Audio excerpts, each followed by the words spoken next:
안녕하세요. 여러분들 다시 이렇게 또 대강당에서 만나 뵙게 돼서 너무 반갑고 감사합니다.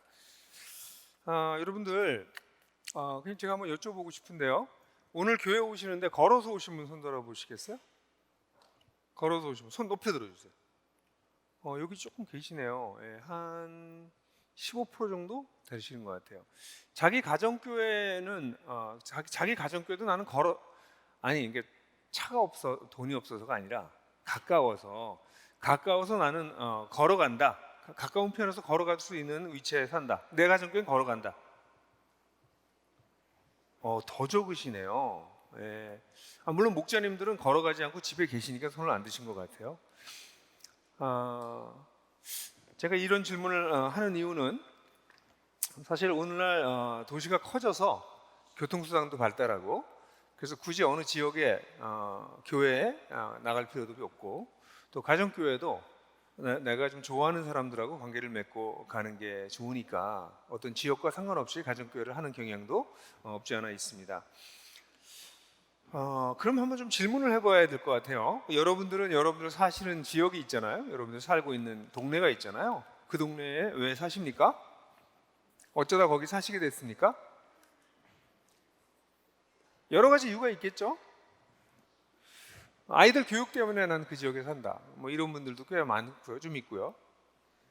뭐 아마 제일 큰 이유는 집값 때문에 집 구하기가 그래도 이 지역이 제일 나아서 그거랑 연결져서 직장이 좀 가까워서 직장 근처에 뭐 그런 분들도 있겠죠. 근데 집값을 또는 집을 마련하기 위해서 먼 곳에까지 가서 산다. 직장도 멀고 교회도 멀고 그렇지만 어쨌든 여기다 집을 좀 사놓으면 좋을 것 같아서 그래서 산다. 뭐 이런 이유들이 있겠죠.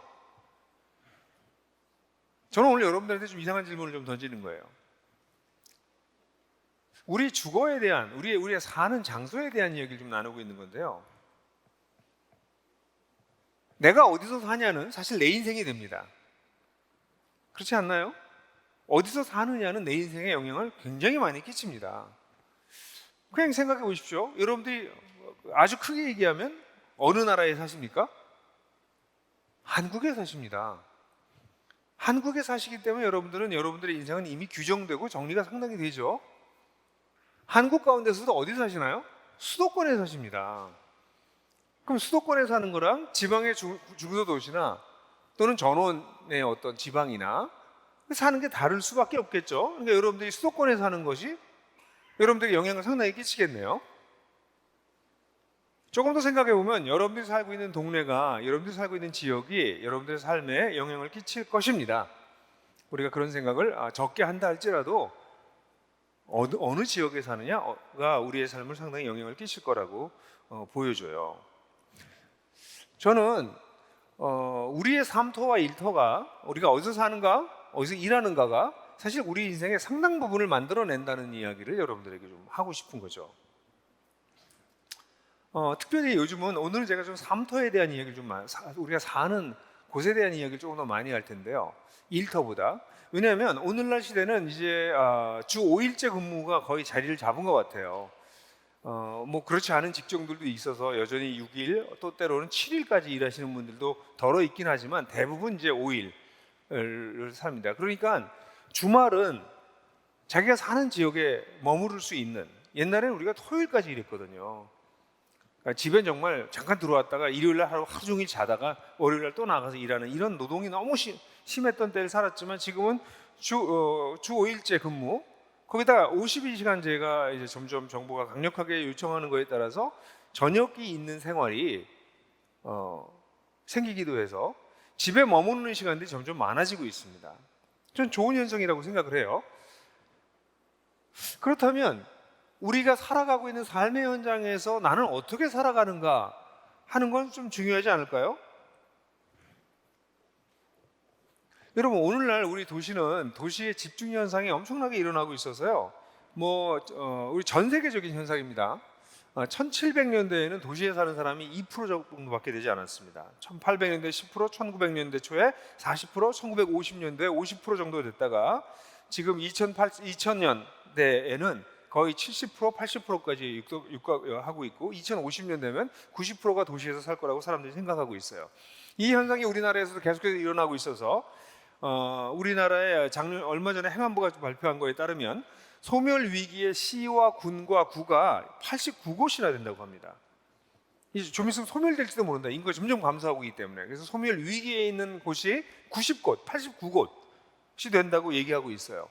거기다 최근에 깜짝 놀랄 일들이 벌어졌는데 우리나라에 두 번째 분단이 일어났다. 뭐 이런 얘기가 기사가 나왔어요. 그게 무슨 얘기냐면 수도권에 사람들이 몰려 사는 게 반을 넘었었습니다. 2019년에 2,592만 명이 수도권에 살아서 전체 인구 5,100만보다 50% 이상이 넘어갔습니다. 2070년대에 28.7%였던 사람들이 50년이 지나는 동안에 21%가 더 넘어서서 지금 현재 우리 한국 사람 10명 중에 5명이 수도권에 살아요. 근데 이 수도권은 전체 지역의 한 12%밖에 되지 않습니다. 전체 사이즈에 12%인데 여기서 나오는 생산량, GDP는 22%입니다. 그러니까 여기서 돈 다 나오는 거예요, 지금. 여기 다 모여 살아요, 지금. 12%밖에 안 되는데. 아주 기이 현상이 우리나라에 벌어지고 있는 거예요. 사실 끔찍한 현상인데 이거는 정치인들과 정부의 문제입니다. 완전히 수도권에 집중된 상황이 벌어져서 이거가 그럼 이게 당연한 건 아닙니다. 영국 같은 경우가 수도권에 12.5%가 살고 있고 일본이 좀 많아서 28%인데 우리나라는 지금 수도권에 50%가 넘습니다.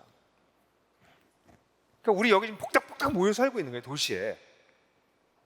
근데 또 아이러니는 뭐냐면 제가 이 도시의 사람들을 가만 연구해 보니까 주거 한 곳에서 한 곳에 거주하는 사람들이 2년만 거주하는 사람이 평균이 37.2%입니다. 실제로 우리 수도권 내에 2년 이내에 이사를 다니는 사람이 41.9%입니다. 지금 우리 얘기예요. 그러니까 여러분들 중에서 많은 분들이 10명 중에서 4명이 2년 안에 한 번씩 이사를 다니십니다. 지금 아주 이상한 현상이 지금 우리 한국에 일어나고 있는 거예요. 서울에 다 모여가지고 모여서 여기서 잘 사는 게 아니라 그냥 2년마다 계속 이동하면서 살고 있는 거죠. 우리가 그렇게 살고 있습니다, 지금.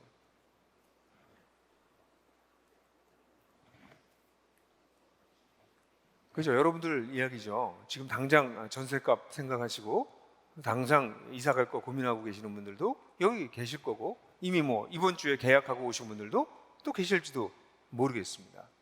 이게 우리의 삶의 현장입니다. 그렇다면 이제 질문을 좀 던져봐야 됩니다. 이게 우리 한국 사회에서 살면 어쩔 수 없이 이렇게 살 수밖에 없는 여러 경제, 사회, 문화적인 이유가 있어요. 제가 오늘 그걸 분석하려고 하는 건 아닙니다. 여러 가지 이유 때문에 우리가 그렇게 살고 있는 거죠. 이상하게 사는 거죠. 서울에 한국의 이 금수강산 이 아름다운 곳을 다 버리고 서울에 이렇게 다 몰려 이 수도권 지역에 다 몰려 사는데 여기 한 군데 사는 것도 아니고 밤낮 돌아다니면서 사는 되게 이상한 삶을 우리가 살고 있는 거예요. 다 그렇게 사니까 사람들이 질문 안 할지 모르지만 조금만 한 발짝 밖에서 보면 이거 이상한 현상입니다. 그럼 하나님은 오케이, 그게 우리 사회 현상이에요. 그렇다면 우리 하나님은 우리의 삶에 대해서, 우리의 삶토에 대해서 어떤 생각을 가지고 계실까요? 일단 아주 옛날로 돌아가 보면요, 제가 성경 구절을 쓰지 않았지만 출애굽기 18장 7절은 제가 여러 번 얘기해서 여러분들한테 이스라엘을 부르시면서 이스라엘 사람들이 뭐가 된다고요? 제사장 나라가 될 거다 이렇게 얘기했습니다. 그럼 제사장 나라가 된다는 것은 이스라엘을 그 주변에 있는 국가들이 보고 하나님이 살아계실지도 모르겠네 라는 생각을 해서 하나님께로 돌아오게 해주는 디딤돌 역할을 하는 게 제사장 나라입니다. 그러니까 제사장 나라가 되려면 일단 그 나라가 위치한 곳에 가까운 곳에서 그 나라를 좀 관찰할 수 있는 나라가 있어야 제사장 나라가 되겠죠. 바다 건너 알지도 못하는 나라에 만나보지도 못한 사람들에게 제사장 나라가 될 수는 없겠죠. 그죠?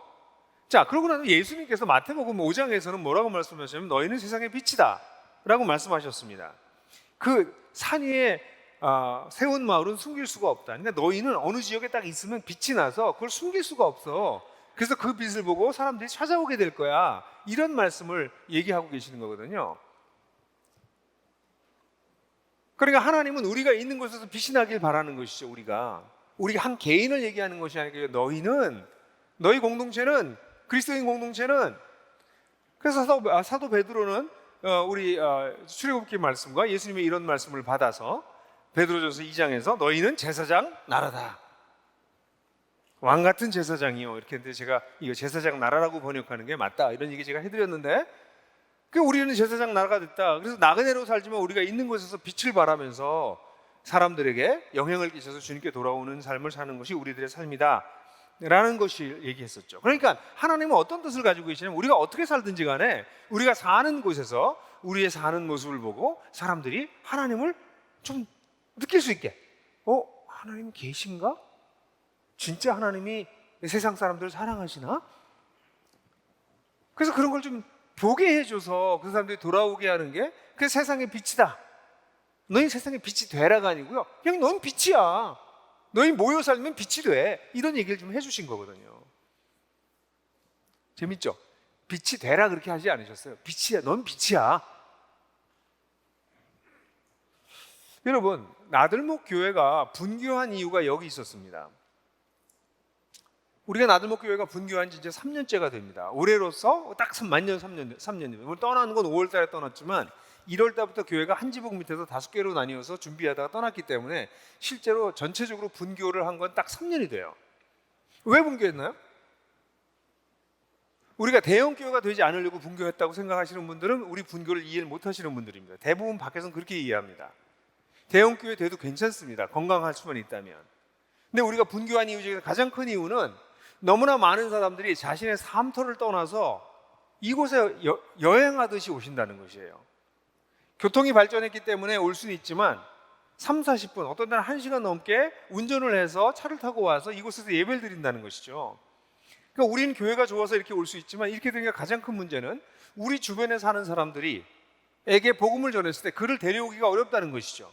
특별히 양평교회 같은 경우는 나들목 양평 지역에 사는 사람들은 여기까지 와요. 주말이기 때문에 교통을 거꾸로 올라오기 때문에 사실 시간이 좀 괜찮긴 합니다. 그렇지만 거의 1시간을 와야 돼요. 광신자들이었던 거죠. 1시간씩을 왔다가 1시간 집에 돌아가는, 이거를 우리는 할 수 있지만 우리의 찾는 일을 그렇게 할 수 없다는 것이죠.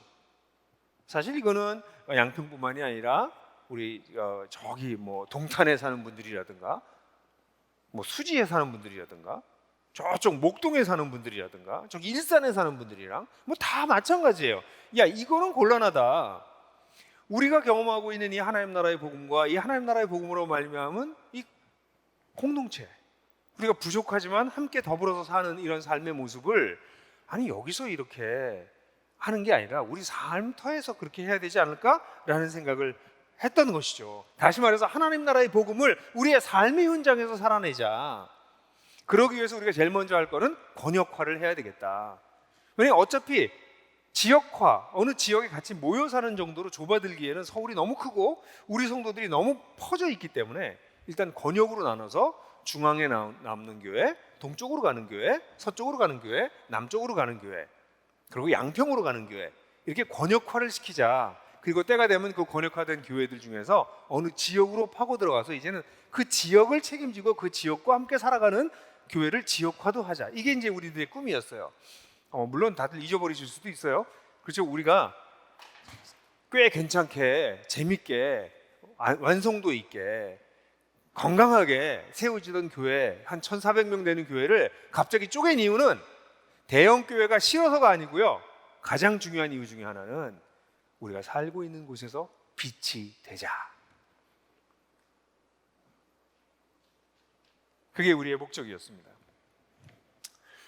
자, 이쯤 되면 그럼 이제 우리가 어떻게 살아야 될 건가라는 생각을 좀 해봐야 될 것 같아요. 그래서 저는 여러분들하고 같이 이번에 오늘 설교 제목이 윗 코로나 시대에 우리가 어떻게 살 건가라는 질문을 조금 더 광범위하게 제가 이 시간보다는 약간 공간의 개념으로 도시 속에서 그리스도인 공동체로 살아가는 나들목은 어떤 모습일까라는 이야기를 좀 여러분들께 드리려고 하고 있습니다. 그래서 여러분들하고 같이 이런 것을 좀 다루기 위해서, 이 이야기를 조금 더 다루기 위해서 그리스도인들은 세상 속에서 어떻게 살아야 될 건가라는 질문을 할 때 베드로 전서의 말씀이 생각났어요. 베드로전서는 작년에 제가 여러분들하고 같이 말씀을 올해인가요? 여러분들하고 나눴던 말씀이기 때문에 베드로전서 자세하게 강의하진 않겠지만 여기서 굉장히 중요한 우리에게 주는 말씀이 있습니다. 왜냐하면 베드로 사도는 소아시아에 흩어져서 살아가고 있는 나그네같이, 사실 나그네라고 해서 돌아다니는 사람들은 아니었어요. 어느 곳에 정주에서 살고 있었지만 그 사람의 정체성은 나그네라는 것이죠. 근데 그런 사람들에게 편지를 보냈습니다. 그래서 이 편지의 중간 부분을 보게 되면 오늘 우리가 읽으려고 하는 이 본문은 세상 속에서 살아가고 있는 그리스도인들이 어떻게 살아야 될지를 얘기를 하고 있어요. 이 본문은 교회 공동체에서 속에서 어떻게 사는 게 아니라 세상 속에서 너희들이 이렇게 살아야 된다는 얘기를 해주고 있는 본문이기 때문에 베드로 사도가 그 전에 뭐 제도와 권력이라든가 직장 생활이라든가 가정과 여성이라든가 이런 얘기를 하다가 지금 이 본문에서 사회생활을 하는 우리 그리스도인들이 세상 속에서 어떤 모양으로 살아가야 되는지에 대한 이야기를 해주는 본문이기 때문에 지금 이런 상황 속에서 서울에 다 몰려 살면서 한 군데 있지도 못하고 계속 돌아다니면서 살 수밖에 없는 우리의 삶의 정황에서 이 말씀은 도대체 우리에게 뭐를 가르치려고 하실 것인가? 하나님의 뜻은 도대체 무엇인가? 빛이 되라고 하셨는데 그럼 어떻게 빛이 될 것인가에 대한 구체적인 말씀을 여러분들하고 나눠볼 생각이에요. 그래서 여러분 성경 구절을 같이 읽겠습니다. 베드로전서 3장 8절부터 18절까지인데요. 제가 번역했던 번역으로 제가 읽겠습니다.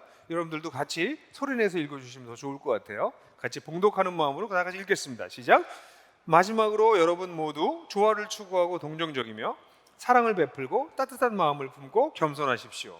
악을 악으로 욕을 욕으로 갚지 말고 반대로 복을 빌어 주십시오. 이를 위해서 여러분들은 부르심을 받았고 복을 상속할 것이기 때문입니다. 생명을 사랑하고 좋은 날을 보기를 원하는 자는 악으로부터 혀를 금하고 입술을 금하여 거짓을 말하지 마십시오. 악으로부터 떠나고 선을 행하십시오. 평화를 추구하고 그것을 따르십시오. 왜냐하면 주님의 눈은 의인 위에 있고 그의 귀는 그의 간구에 기울이시지만 주님의 얼굴은 악을 행하는 자들의 위에 있기 때문입니다.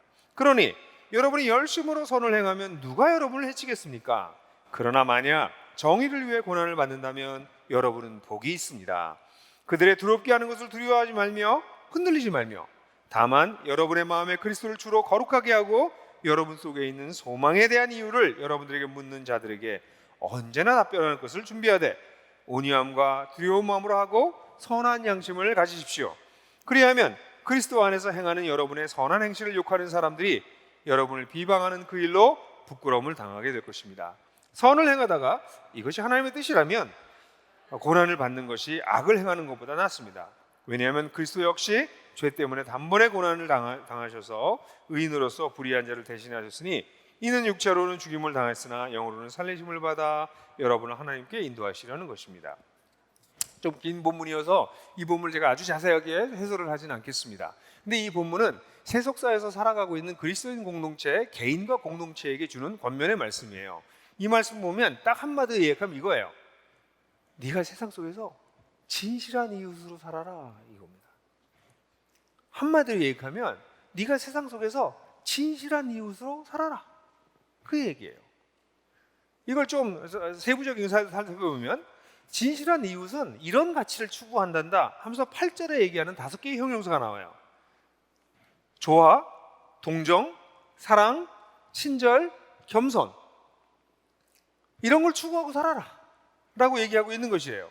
그런데 우리가 살고 있는 세상은 이 5가지의 가치를 추구하기보다는 그 반대 걸 추구하기보다는 그렇게 살아요. 사람들이 조화를 이루면서 살까요? 아닙니다. 사람들은 이 조화라고 하는 건 똑같이 되는 것이 아니라 서로 다른 것을 인정하고 다르지만 다른 사람들끼리 서로 다양함의 유익을 얻으면서 그러면서 서로 존중하고 살아가는 것을 얘기하는 것이거든요. 근데 오늘날 우리 시대가 살고 있는 세상은 어떻게 되나요? 차이를 부각합니다. 편가르기를 합니다. 꼬리표를 붙입니다. 그리고 옛날에도 그랬지만 이제는 끼리끼리 모여 살기조차 합니다. 그러니까 조화를 원하는 것이 아니라 자기네들끼리 모여서 어떤 면에서는 부조화한 것이 너무나 당연한 것을 넘어서서 그냥 편가르기 하고 자기들끼리 살아가요. 그러니까 조화를 추구하는 세상이 별로 아닌 것 같습니다. 오늘날 어떠세요, 여러분? 제가 자세히 얘기하지는 않겠어요. 그냥 넘어가 봅시다. 동정. 동정은 뭐예요? 사람들이 가지고 있는 고통과 슬픔에 동참하는 것입니다. 그 우리 사회가 정말 동정하는 사회인가요? 아닙니다. 우리 사회는요, 사람들이 점점 잔인해지는 것 같아요. 고통을 당하는 사람들을 조롱하고요. 그 사람들을 이용하기도 합니다. 온갖 사기들이 사실은 약자들, 보이스피싱 이런 것들 전부 다 그런 약자들을 공격하고, 이 재난 지원금, 지금 이 재난 지원금 같은 거 이런 거 가지고 사기치고, 동정하기는커녕 사람들의 약함을 이용하는 잔인한 세상 속에 우리는 살고 있잖아요. 사랑은 사람들 간에 우정하는 관계죠. 근데 아까도 말씀드리면 끼리끼리 모이고요. 사실 사람들에 대해서 굉장히 냉정합니다. 여기 친절하라고 얘기하지만 친절한 마음을 갖기보다는 사람들에 대해서 무관심합니다. 겸손하라고 하지만 사실은 교만함과 갑질이 이 시대를, 갑질만 할 수 있다면 이게 가득 차 있어요. 근데 이걸 잘 보세요. 우리가 살고 있는 주거 형태가 조화와 동정과 사랑과 친절과 겸손을 잘 할 수 있게 사는 것이 아니라, 우리가 살고 있는 세상이 어때요? 그렇지 못하게 사는 주거 환경 속에 살고 있어요. 우리는 이렇게 좋은 이웃이 되는 게 아니고요, 아예 이웃이 없는 세상 속에 살게 되어 있습니다. 이웃이 누군지 몰라요. 그 사람하고 조화를 이룰 것도 별로 없습니다. 그 사람을 동정할 것도 없고요, 사랑할 것도 없어요. 여러분, 강북에 저는 사는데 강북에 사는 게 저는 참 다행이라고 생각해요.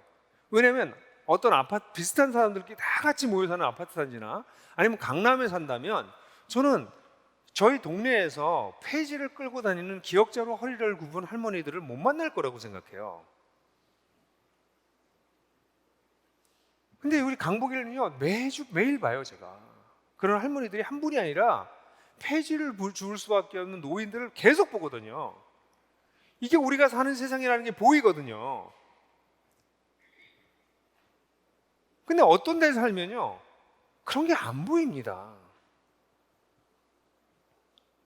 다 비슷한 사람들끼리 지하에서 비싼 차 타고 나가고 비싼 차 타고 들어오고, 비를 절대 맞지 않아도 되는 삶을 사는 사람들이 많거든요. 그분들을 뭐라고 그러는 게 아니에요. 그 주거 형태가 자신들만의 삶에 갇히게 만든다는 건데, 이게 정도의 차이가 있지, 지금 서울에 있는 사람이 대부분 다 그렇게 산다는 것입니다. 옆집에 누가 사는지 모릅니다. 이웃들하고 관계를 갖는 것은 갈등 문제 때문이에요. 주차 문제라든가 층간소음이라든가 쓰레기를 잘못 버렸다든가 이런 것 때문에 싸우기 위해서 만나는 것이지, 대부분의 경우에 이웃들과 어떤 관계조차 맺지 않는, 이웃이 사라진 세상 속에 산다는 거죠. 그러니 여기 나오는 조화, 동정, 사랑, 친절, 겸손, 이런 얘기는 이게 도대체 무슨 소리야? 그게 우리의 삶의 정황이에요, 여러분. 근데 이게 세상 사람들은 이게 괜찮다는 거예요. 원래 그렇게 사니까. 거기다가 지금 코로나가 됐어요. 코로나가 되니까 사람들은 더 거리를 둡니다. 거리를 두는 것이 합리화될 뿐만 아니라 이제는 우리 애들을 보호하기 위해서라도 옆집 아이들하고 못 놀게 합니다. 그래서 이웃들끼리 왕래도 다 없어졌어요. 참 우리가 살고 있는 세상이 이상한 세상으로 가고 있죠. 그러고 난 다음에 이 옆집 사람들하고는 관계를 안 맞고 메타버스를 만들어서 가상 공간에서는 가면을 쓰고 사람들하고 만나요.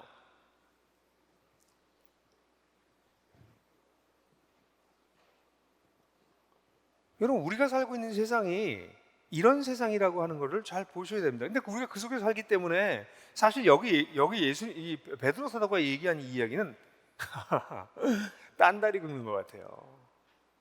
무슨 사람을 안 만나는데, 이제는 옆집 사람하고 안 만나는데 우리가 무슨 조화와 동정과 사랑과 친절과 겸손, 뭐 이런 게 뭐가 필요해? 그냥 우리들이 우리 집에서 살고 다 배달시켜서 먹고 필요한 건 온라인으로 다 하고, 그러다가 또 2년 있다 또 딴 데 이사가 살고 옆집에 누가 사는지 알지도 못하고, 옛날엔 떡이라도 돌렸는데 떡 같은 것도 안 돌리고, 무슨 떡을 돌려? 2년마다 하는데 밤낮 떡값만 들지. 여러분 떡 돌리세요? 떡도 요즘 다 안 돌리죠. 옛날엔 떡 돌렸잖아요. 우리 저 이사 왔어요. 그래서 떡 이웃들에게 떡도 돌리. 그런 거 다 없어지는 거죠. 아니 2년마다 한 번씩 이사 다니는데 옆집에 누가 사는지도 모르는데. 그러니까 나쁜 이웃이 되는 것도 아니고 그냥 이웃이 없어져 버리고 있는 시대 속에 우리가 살고 있는 거죠. 그러니까 좋은 이웃으로 살아라 주님께서 그렇게 말씀하셨는데 좋은 이웃이 될 수도 없는 이웃도 없는 세상 속에 살고 있는 것이 우리들의 현실이라는 겁니다. 근데 하나님께서 뭐라고 말씀하시냐면 너희가 진실한 이웃으로 살려고 할 때 진실한 이웃으로 사는 이유가 뭐냐면 9절서부터 12절까지 반복적으로 나오는 단어가 뭐냐면 선을 행하라는 것입니다. 선을 행하라는 단어가 9절, 11절, 13절, 17절에 반복돼서 나와요. 근데 여러분들이 우리 하나복을 우리 풍성한 삶에 기초로 하신 분이나 우리 나들목의 교회를 좀 다니신 분들은 주님께서 우리를 구원하신 목적이 뭐라고요? 선한 일을 행하게 하기 위해서. 하나님께서 우리를 구원하시고 난 다음에 하나님 나라에 곧장 데려가지 않고 이 땅에 내버려 두신 이유가 뭐라고요? 하나님 대신에 메시아 족속으로서 선한 일을 하면서 살라고. 이 땅에 고통받고 소외되고 무시당하고 잔인한 거에서 희생당하고 있는 수많은 사람들에게 우리가 뭐 하라고요? 선을 행하라고. 하나님 대신에 선을 행하라고. 그래서 우리를 부르셨다라고 하는 얘기가 이게 뭐 상식적인 얘기를 우리가 늘 해왔잖아요. 이거 제가 처음 듣는 얘기 아니잖아요, 그죠? 그러니까 이 본문에서도 너희는 세상 속에서 선을 행하는 삶을 살아라. 그게 기본이다라는 얘기입니다. 근데 선을 행할 이웃이 없어져 버렸네.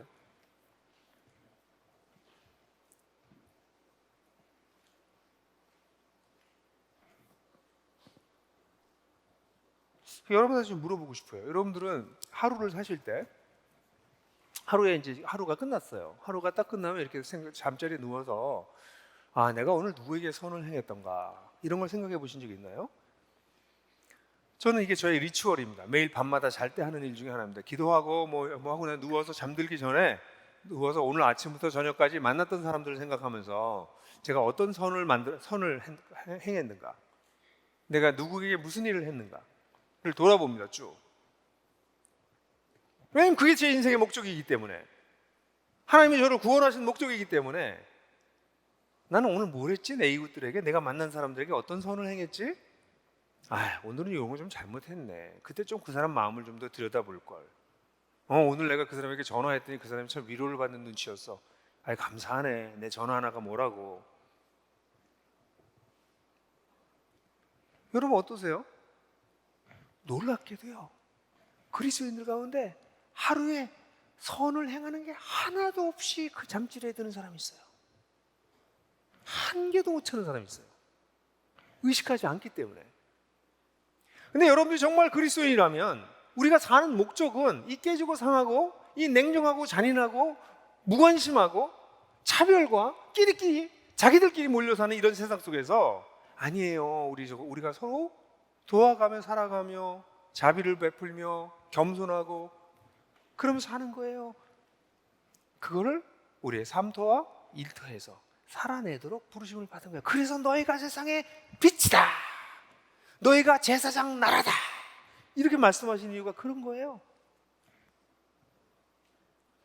여러분, 우리는요, 이런 가치를 추구하는 게 공중에 뜬 얘기가 아니라 이것이 선과 평화를 추구하는 삶을 살도록 하나님께서 우리를 부르셨어요. 그러면 이런 선과 평화를 추구하면 어떤 일이 벌어질까요? 칭찬이 올까요? 이 본문에서 얘기하고 있는 바는 오히려 악이 돌아온다고, 모욕이 돌아온다고. 구절을 보십시오. 아주 대표적인 구절이죠. 구절을 보면 뭐라고 나왔어요? 구절을 보면 악을 악으로 갚지 말고 욕을 욕으로 갚지 말고 반대로 복을 빌어 주십시오 라고 얘기하죠. 그죠? 그 다음에 뭐 뒤에도 나오면 보면 뭐 12절에도 마찬가지지만 14절 같은 경우도 만약 정의를 위해서 고난을 받는다면, 이런 얘기들이 왜 이런 얘기가 나올까요? 또 13절에도 여러분이 열심으로 선을 행하면 누가 여러분을 해치겠습니까? 이런 얘기가 왜 나올까요? 그들을 두려워하지 말라, 뭐 이런 얘기 왜 나올까요?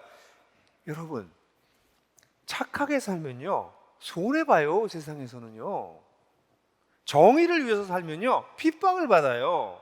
그게 우리가 살고 있는 깨진 세상의 민낯입니다. 그러니까 크리스찬들 중에서 제발 저에게 와서 저는 정말 착하게 살았고 열심히 살았는데 왜 제가 피해를 보죠? 이런 어린애 같은 얘기는 좀 그만하세요. 그거는 기독교를 잘 모르는 사람들이 얘기하는 얘기예요. 그리스도인들은 어떻게 얘기하냐면 내가 선을 행하기 때문에 불편해지는구나, 손해를 보는구나, 내가 의를 행하면 핍박을 당하는 거구나를 알고 있는 사람이에요. 선을 행하고 의를 행한다고 해가지고 사람들이 박수치는 세상이 아니라는 거예요. 우리가 살고 있는 세상이. 그래서 사람들이 그리스도인들이 자기도 모르게 선을 행하는 게 옳다고 생각하지만 행하지 않아요. 그걸 하면 손해를 보거나 불편해지거나 오해를 사거나 잘못하면 피해를 보거나 그럴 수 있기 때문에 성경에서는 오히려 이런 상황 속에서 너희가 선을 행하라, 손해를 봐라, 그게 하나님의 뜻이다 라고 얘기하고 계시는 거예요. 오히려 뭐라고 얘기하고 있냐면 여기 보면은 우리 새 번역에는 이 번역을 하지 않았는데 9절 같은 경우에 악을 악으로 욕을 욕으로 갚지 말고 반대로, 제가 이게 여기다 번역을 넣었죠. 반대로, 도리어 또는 반대로, 세상에서는 그렇게 하지만 너희는 도리어 반대로 뭐를 어떻게 하라고요? 복을 빌어주라고. 그래서 우리가 착한 일을 해요. 억울해, 칭찬해 주는 게 아니라 욕먹어, 오해받아, 그래서 욕해, 에이씨 그만할래가 아니라 그거 당연한 거야, 세상들이 이해 못할 테니까. 그래서 그 다음에 어떻게 하는 거예요? 그 다음에 복 빌어주는 거죠. 하나님 저 사람을 이해하지 못해서 그렇습니다. 하나님 저들을 이해할 수 있도록 도와주십시오. 저들도 언젠가 우리와 함께 이렇게 살 수 있게 도와주십시오 하고 복을 빌어주는 것입니다. 그게 크리스천 라이프라는 겁니다.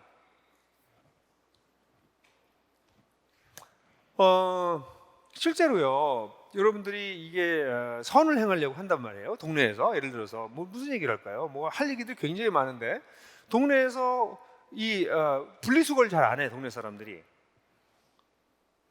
그럼 분리수거를 좀 우리 잘합시다라는 얘기를 하면 어떤 동네에서는, 요즘은 이제 이런 것들이 다 좀 잘 돼 있지만, 분리수거를 하자고 하면 사람들이 왜 이렇게 오지랖이 넓으세요? 그냥 댁만 하세요. 아니 이게 우리 동네잖아요. 아니 그거 관심 없어, 오지랖 좀 떨지 마세요, 이런 얘기를 할 거라고요. 제가 한두 번 하다가 안 했는데 음식점 가면 요즘 종이컵 주잖아요. 종이컵에다 물을 주거든요. 그래서 제가 사장님한테 왜 종이컵을 쓰시죠? 그냥 컵 쓰시면 안 될까요? 그게 더 편하고요, 돈도 적게 들어요. 그래도 환경, 아니 쳐다보는 눈이 오지랖 떠네 이 사람은.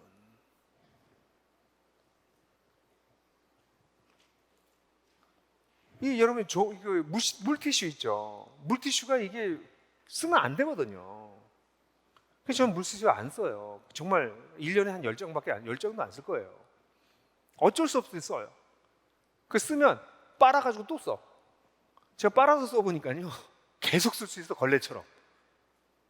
그걸 왜 한 번 쓰고 버려요? 근데 어쨌든 간에, 그래서 음식점에 물티슈가 나오면 제가 안 쓰고 옆에서 놔둬요. 그러면 나중에 치우시는 분이 한꺼번에 다 갖다 버려. 그럼 물티슈 가지고 나가가지고 원래 있던 데 갖다 놓고 가야 돼요. 그럼 누가 그런다고 세상이 바뀝니까? 오지랖 좀 떨지 마세요, 이런지 모른다는 거죠. 이건 차라리 사소하고 귀여운 예입니다. 만약에 여러분들이 세상에 있는 구조적인 악과 이런 것 속에서 아니에요, 그렇게 하면 안 될 것 같아요, 우리 이렇게 합시다라고 제안하면 여러분들은 고통을 당하게 돼요. 근데 그거 안 하려고 하는 거죠. 그게 선이라고는 알지만 하면 손해를 보니까. 그런 게 한두 가지가 아닐 거예요. 여러분들 막 떠오르기 시작할 거예요, 마음속에. 그렇구나, 내가 다 피하고 있구나, 선을 알지만 내가 선을 행하지 않는구나 라는 걸 여러분들 알지 모르겠어요. 여러분 따라해 보실래요? 크리스천은, 큰 소리로, 크리스천은 선을 행하기 위해 오지랖 떠는 사람이다.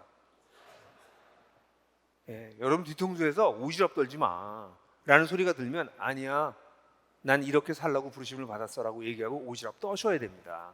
그래서 손해를 보더라도 그렇게 하셔야 됩니다. 그게 한두 가지가 아닐 거예요.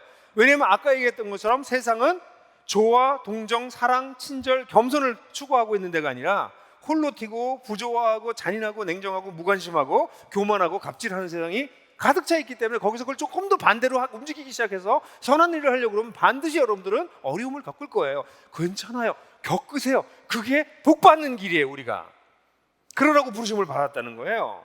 그래서 10절에서는 언어 생활 얘기를 하면서 이 시편 34편을 인용한 것이지만 언어 생활을 얘기하면서 이제 너희가 말로 거짓을 말하지 말고, 예? 그렇게 나오죠. 10절 같은 경우에 거짓을 말하지 말고 혀를 금하고 입술을 금해서 거짓을 말하지 마십시오. 언어 생활이 바뀌는 거죠. 세상 속에서. 진짜 요즘은 그래도 이렇게 말로 욕하는 사람들이 많이 줄어들었지만 지금도 좀 뭐 깜깜한 데나 뭐 하여간 그 법적인 제재가 안 되는 데 가면 막 욕이 튀어나오는 세상이에요, 실제로. 물론 아주 고급 아파트 단지에서 이렇게 살면 뭐 그런 걸 전혀 경험하지 않으실 거예요. 근데 약간 시장 바닥이나 조금 좀 부족한 곳이나 좀 우리가 살고 있는 그런 데를 가면 지금도 욕이 막 횡행하고 그런 말들이 있단 말이죠. 그럴 때 너희들 입을, 근데 사실은 저는 제가 볼 때는 오히려 이 베드로 사도가 말에 글을 썼다면 여기서 그럴 거예요. 너희는 냉정하게 아무 말도 하지 않고 서로를 무시하지 말고 사람들에게 친절하게 말해라. 엘리베이터 같은 거 타면, 아니 엘리베이터 타면 그 줄이면 이웃이잖아요. 근데도 인사 안 하잖아요. 저희 회사에서도 퇴근할 때는 이 사람들이 한꺼번에 타거든요. 아무 말도 안 해요, 서로. 그래서 제가 일부러 오늘도 수고하셨네요. 그럼 네. 그 엘리베이터 내리면서도 잘들 가시고 잘들 쉬세요. 그러면 네. 그러고 다 가요. 여러분 엘리베이터에서도 인사하세요. 인사하면 이렇게 쳐다봐요. 그래서 좀 부드럽게, 특별히 아이들에 대해서 얘기하면 다 괜찮아요. 너무 이쁘다 그러면 애들이 또 반응을 하거든요. 근데 또 어떤 엄마는 또 이렇게 숨겨. 이 세상이, 대부분의 엄마들은 애기 이쁘다 그러는데 그거 싫어하는 엄마가 없어요. 그죠? 다 이쁘진 않아 사실은. 그래서 그건 거짓말이고요. 그럼 저는 귀엽구나 참. 뭐 이렇게. 애긴 다 귀엽잖아요. 이쁘진 않아도. 그러면 애기 귀엽다고 그러면 반응을 해요. 그럼 애랑 얘기하고 뭐 애가 또 뭐 이렇게 하면 야, 너 때문에 이 삭막한 세상이 밝아지는구나 이러면 엄마한테 한마디 하는 거지. 간접적으로. 우리가 삭막한 세상에 사는데 이 아이하고 이렇게 얘기 나누니까 참 좋지 않습니까? 여러분 이웃으로 산다는 것은 그렇게 사는 것을 뜻합니다. 여러분 우리 그리스도인들이 사는 삶의 이유는요, 그래서 복을 빌어주는 거예요. 어디 가서든지 선을 행하고 말로 복을 빌어주는 삶을 사는 것입니다. 음식점에 가서 만약 식사를 하시면 우리 조선족들 많이 계시잖아요. 외국인들도 요즘 많고. 그럼 물어봐요. 얘기하고. 그러면 우리 한국에 오셔서 고생이 많으시죠? 동족의 나라고 왔는데 무시당하고 힘들거나 못되게 구는 사람들은 없어요? 그러면 아닙니다. 그런 없습니다. 이렇게 해서 얘기를 하세요. 그분들이. 그래서 그렇지 않아요. 말 한마디라도.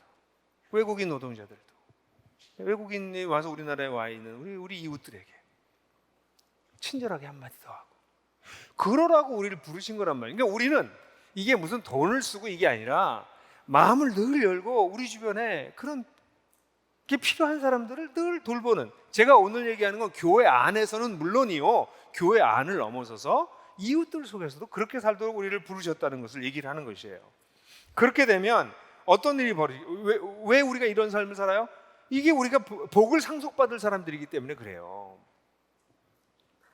그래서 이렇게 되면 어떤 일이 벌어지냐면 우리에게 기회가 주어집니다. 이렇게 선을 행하면요, 13절에 보면 선을 행하면 누가 해치겠는가 이렇게 표현되어 있는데, 이 선을 행하면이라고 하는 표현은 더 정확하게 이걸 만약에 문자적으로 해석하면 선의 열심당원이 되면, 선을 추구하는 무슨 정치적 단체처럼 그렇게 너희가 하면 그런다면, 이게 약간 정치적인 표현으로 행동을 빗대서 표현하는 것인데, 그렇다면 누가 너희를 하겠는가? 근데 14절에 나쁜 소식이 나오죠. 그런데 정의를 고난받는 것, 정의를 위해서 고난받는 것, 선을 행하는 크리스찬이 피할 수 없는 것, 이것이 14절 얘기입니다. 이런 일이 벌어지면 사람들이 뭘 물어봐요? 15절에 우리한테 너 왜 그렇게 사는데? 왜 그렇게 오지랖을 떠는데? 하고 우리 가운데 소망을 물어보겠다는 거죠. 당신은 왜 이렇게 사는데요? 그러니까 우리가 사는 게 사람들에게 노출되는 거죠. 우리가 선을 행하고 그들을 섬기고 그들에게 자비를 베풀고 그들과 조화를 이루려고 하고 온유하게 대하고 친절하게 대하고 사랑하고 동정하고, 그래서 선한 일들을 우리가 끊임없이 그냥 라이프 스타일로 하는 거죠. 음식 하나 만들면 옆집에도 갖다 주고, 갓김치 담았어요, 우리 옆집에도 갖다 주고, 뭐 과일 뭐 사면 어떤 때는 과일도 좀 갖다 주고, 뭐 이렇게. 물론 이게 갑자기 그러면 이상하지만 좀 좀 조금씩 사귀면 그 별거 아닌 것 같이 나누고. 여러분, 그렇게 되면 우리가 세상 사람들에게 복음을 전할 수 있는 기회가 생깁니다. 이 본문에는 우리가 이렇게 선을 행할 때 공격하는 사람들 보고 무서워하거나 떨지 말아라, 쫄지 말아라, 그렇게 얘기하고요.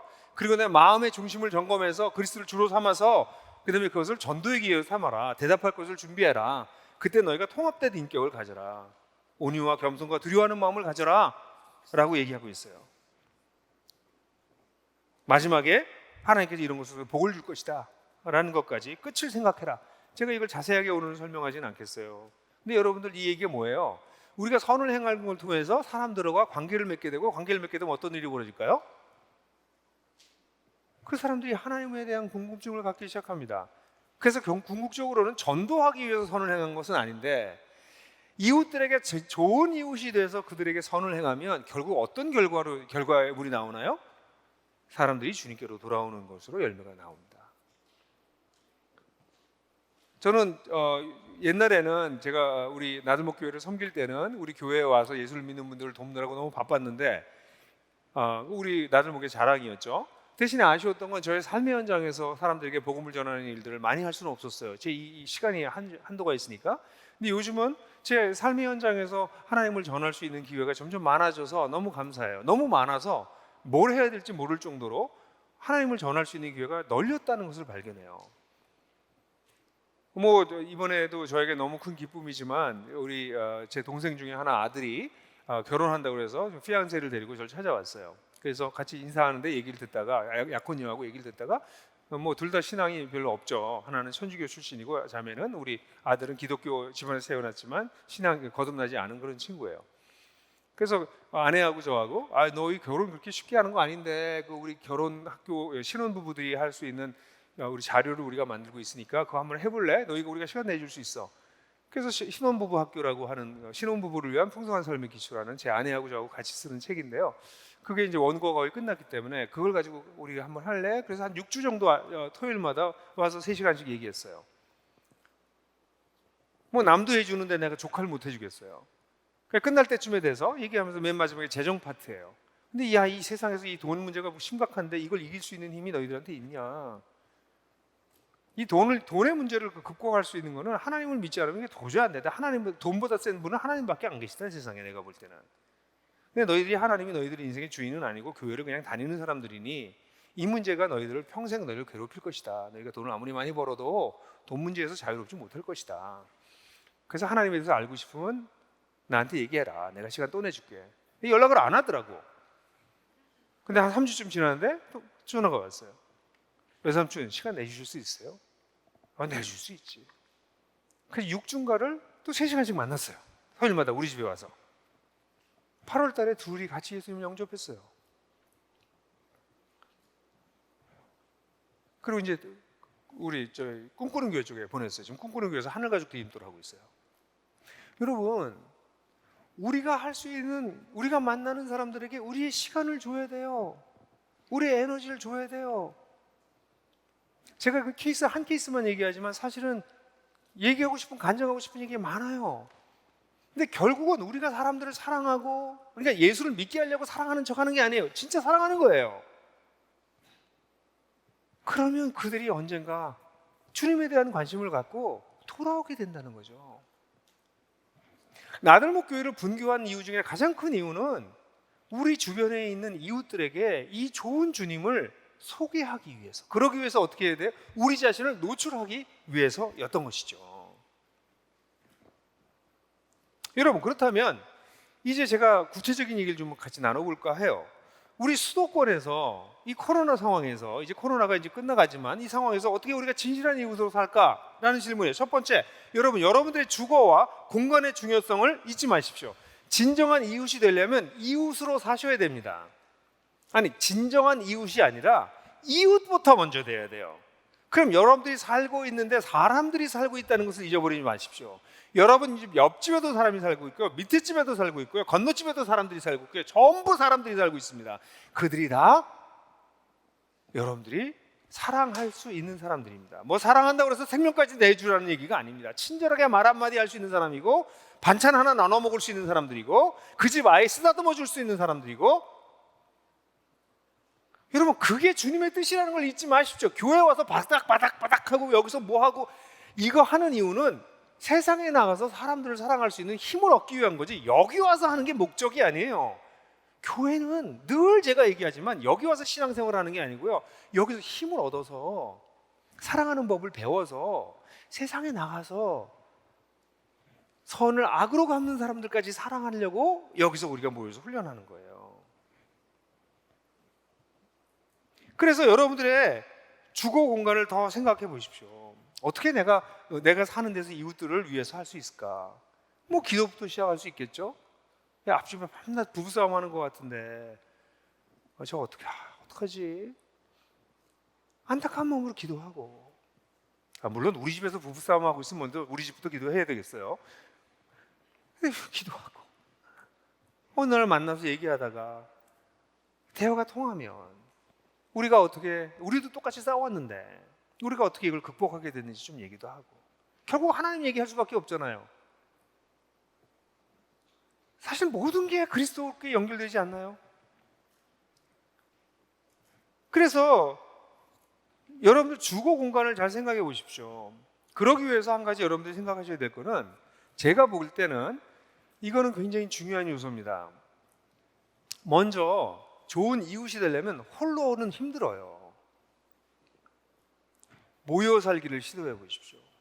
가정교회 식구들은 가까운 데 모여 사십시오.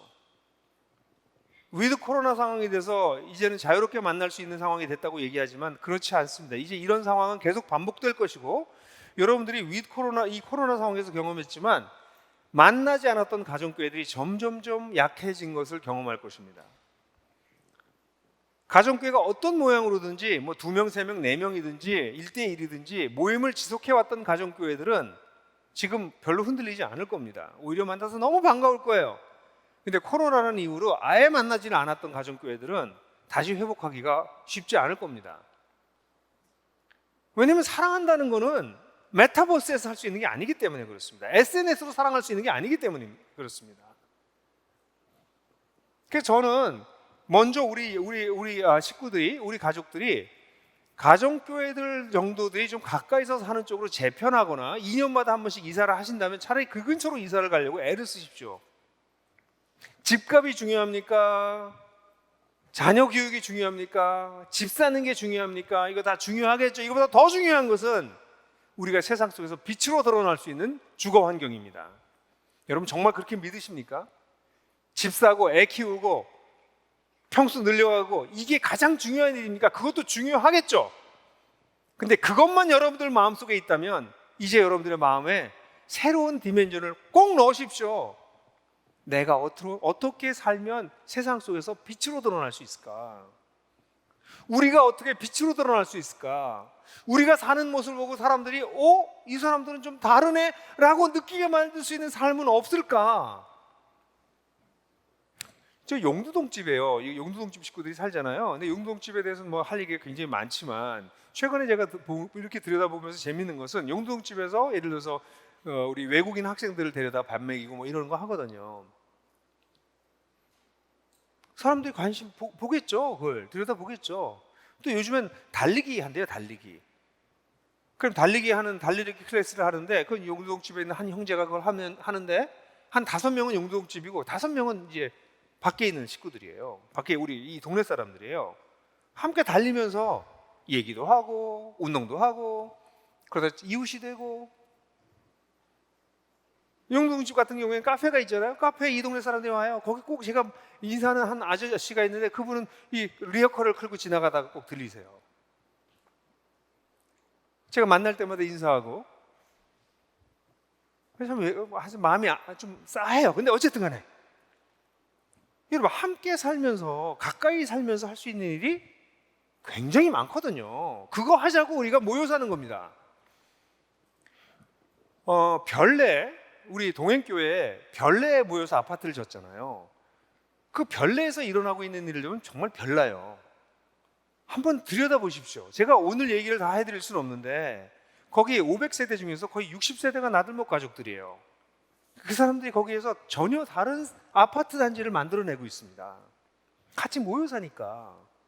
코로나 상황이라고 안 만나지 않아요. 애들끼리 같이 놀고 중앙광장에서 같이 놀고 다 잘하는 건 아니지만 놀라운 일들이 벌어지고 있어요. 그럼 사람들이 그걸 보고선 질문하죠. 왜 이들은 이런 걸 시도할까? 왜 이들은 이렇게 살까? 여러분, 주거와 공간이 굉장히 중요합니다. 어디서 사느냐가 내가 진정한 이웃이 될 수 있는가 없는가를 결정할 수도 있어요. 지금까지 만약 여러분들이 나는 옆집과 우리 이웃과 아무 상관없이 살다가 어느 날 또 이사갈 사람으로 사셨다면, 지금까지 이런 생각을 안 하셨다면 이제부터 하세요. 하나님 그런 뜻이 아니구나. 내가 세상에서 우리가 사는 동네에서 내가 빛이 되라고 하시는구나. 근데 나 혼자 빛이 약하다면 같이 몇 명이 모여서 빛이 되는 게 더 쉽지 않을까? 여러분, 그래서 우리 나들목 교회는 이제 저는 그걸 기도하고 있어요. 지금 권역화돼서 5개로 나뉘어진 걸로 끝나면 우리는 절반밖에 성공하지 않은 겁니다. 나들목 교회가 정말 분교 분립을 해서 네트워크 교회를 세운 것이 정말 열매를 거뒀다라고 하는 건 언제 나타나냐면 이 5교회 교회들 중에서 지역화된 교회, 그 지역을 품고 우리의 몫과 나의 몫을 감당하는, 거기서 사람들을 사랑하고 그 지역을 위해서 뭔가 하고, 얼마나 세상에 다 자기밖에 모르고 사는 사람들, 떠돌이처럼 돌아가고 있는 사람들, 서울시에 다 몰려 살지만 2년마다 한 번씩 이사를 다니는 사람들, 그들에게 나는 이 동네에서 살고 싶어. 이 사람들이랑 같이 사는 게 좋아. 난 이 동네에 살고 싶어. 근데 거기 무슨 나들목 교회, 간판건 교회가 있는 게 아니라 간판도 없는데 이 사람들 때문에 여긴 좀 달라요. 우리 동네는. 그렇게 할 때 그게 산 위에 있는 동네가 숨길 수 없다는 게 그런 얘기입니다. 너희가 빛이라고 주님께서 말씀하신 건 그런 얘기예요. 성의 상학적인 무슨 소리인지도 모르는 빛이 아니라 사람들에게 빛을 정말 비춰주는, 환하게 밝혀줘서 길을 보여주는, 따뜻하게 만들어주는 그런 빛이 되기를 하나님 원하시는 거죠. 그러니까 지역화에서 이 권역화로 끝나는 게 아니라 이제 교회들이 지역화로 가야 돼요. 그러려면 제일 먼저 어떤 일이 필요하겠어요? 여러분들의 가정교회가 먼저 좀 모여 사셔야 돼요. 자기 생활과 가정교회와 우리 연합교회가 다 다른 장소에서 돌아가요. 좋지 않습니다. 통합될수록 좋지 않겠어요? 그럼 진짜가 나오지 않겠어요? 그래서 권역화에서 지역화로 점점점 바뀌어져야 됩니다. 저는 이 지난 3년 동안 계속 고민하고 스터디하고 있는 것 중에 하나가 어떻게 이 주거 공간과 교회 공간이 함께 갈 수 있는 이런 길들이 있을까, 이런 거 고민하고 있어요. 한국 교회가 이 하드웨어에 대한 답을 못 찾고 있습니다. 여러분들도 아시는 것처럼 나들목 교회는 하드웨어를 사질 않았습니다. 빌렸었어요. 그런데 그 가장 큰 이유는 하드웨어를 안 갖겠다고 결심한 것이 아니라 하드웨어를 만드는 순간 교회가 규정되기 때문에 그래요. 처칠인가요? 그렇게 말했을 거예요. 사람이 공간을 만들고 공간이 사람을 만든다. 그런데 이제는 알겠어요. 도시 속의 교회가 어떤 형식으로 존재해야 되는지. 그렇다면 그 지역, 그것에 맞는 공간을 만들어내는 것이 이제 필요할 때가 온 것 같아요. 계속 좀 연구하고 있고 사람들하고 토론하고 있고 사례를 좀 보고 있고 또 사례를 만들어 보고 싶어 하고 있어요. 왜요? 교회는 세상에 빛이고 제사장 나라기 때문에 그래요. 사람들이 우리를 봐야 돼요.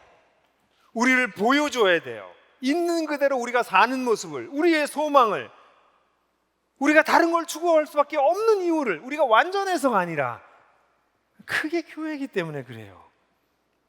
진정한 이웃으로 살기 위해서 우리는 어떤 면에서 더 파고 들어가야 돼요. 아마 더불함교회는 정말 기도를 많이 더 하셔야 될 거예요. 왜냐하면 더불함교회가 가장 큰 권역이에요. 이거 어떻게 지금 이런 식으로 계속 교회가 갈 거냐? 계속 여기 사람들 멀리서 오게 이렇게 할 거냐? 아니면 어떤 식으로 우리가 지역으로 우리 형제자매들을 떠나보내고 지역을 책임지고 한국교회에 어떤 면에서 새로운 모델을 보여줄 수 있는 그런 교회들을 그래 교회는 저런 거였지. 저런 교회 진짜 멋있지. 저 교회 때문에 사람들이 절로 이사 간대요. 이런 얘기가 나올 수 있는 교회가 되는 것. 너희는 세상의 빛이라. 사실 이것은 그리스도께서 우리에게 보여주신 것입니다. 이 17절 18절을 보게 되면 맨 마지막에 사도 베드로는 다시 그리스도를 얘기함으로써 이 본문을 마무리하고 있는데요. 왜냐하면 그리스도 역시 단번에 고난을 당해서 의인으로서 불의한 자를 대신하셨다라고 말씀하셨는데 이 이야기엔 많은 걸 생략하고 있는데 예수께서는 어떻게 하셨습니까? 우리에게 빛이 되시고 우리를 살리시기 위해서 그분의 주거지를 바꾸셨어요. 하나님 우편에 계시는 그 영광스러운 하늘나라에서 그분은 이 땅으로 주거지를 바꾸셨습니다. 이 땅에 오셔서 우리랑 같이 사셨어요. 그래서 우리의 죄를 대신해서 죽으실 수 있는 길을 여셨어요. 우리 주님도 우리와 함께 살려고 하셨어요. 우리의 진짜 이웃이 되셨거든요. 그러니까 우리가 주님을 사랑하고 주님을 따라가는 사람들이라면 아직도 하나님을 알 수 없고 그래서 세상이 흘러가는 방식대로만 살 수밖에 없는 수많은 사람들에게 찾아가야 되겠죠. 교회로 오세요가 아니라 우리가 찾아가야 되겠죠. 여러분, 지금까지는 제가 여러분들한테 큰 과제를 드려요. 그래서 다 모여 살아야 된다, 별내처럼 아파트를 지어야 된다 이런 얘기가 아니에요. 여러분들이 진정한 이웃이 되는 삶이 어떤 거라고 생각하세요? 세상 속에 빛으로 드러나는 삶이 어떤 거라고 생각하세요? 지금까지 여러분들이 이사를 다니실 때 이런 것을 하나도 생각 안 하고 집값과 교육과 재택과 이런 것으로만 집을 택하셨다면 이제 하나님 앞에서 아주 중요한 한 부분을 붙잡으세요. 내가 어떻게 좋은 이웃이 될 수 있을까? 내가 어떻게 세상 속에 빛으로 드러날 수 있을까? 내가 사는 곳이, 사는 방식이 그것을 결정하는구나. 그렇다면 우리 교회 지도자들은 한 걸음 더 나가서 어떻게 하면 교회를 성도들로 하여금 그렇게 살 수 있도록 격려할 수 있을까? 고민하고 기도하고 연구하고 새로운 방법들을 찾아내야 될 그때에 우리가 와 있지 않을까요? 그러면 코로나 같은 재난이 또다시 와도 우리는 흔들리지 않을 것입니다. 그런 놀라운 삶을 우리가 같이 꿈꿔보고 이제 또 다음 스텝을 함께 밟아보면 어떨까요? 우리 함께 1분 동안 침묵하면서 하나님께 우리에게 주신 말씀을 묵상하도록 하겠습니다.